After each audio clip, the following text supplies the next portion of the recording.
Welcome to Samba Samba. Enjoy the video. You start by enabling the feature. Open Settings and go directly to Convenience Tools or Additional Settings. Tap Floating Window or Smart Sidebar and flip the master toggle to on. Once done, grant the permission prompts for apps you plan to use in a floating window so they can overlay other apps. This immediate step is required because without overlay permission, the floating window won't appear, and you'll waste time troubleshooting later. Make sure to allow both display and app management when asked. Once enabled, open the app you want and either swipe from the corner or use recent apps to reveal the floating option. Some Realme skins show a small icon on the app card. Tap the app icon and choose Open in Floating Window, or drag the app card into the floating area to create a mini window. Then resize by dragging the edges and move it using the header.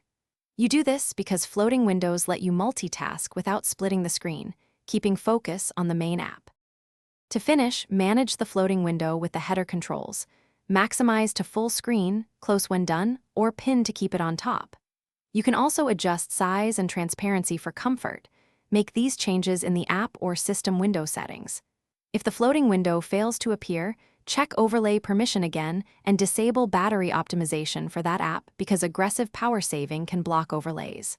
Finally, restart the app. If issues persist, reboot the phone. Thanks for watching. Consider subscribing if we helped you.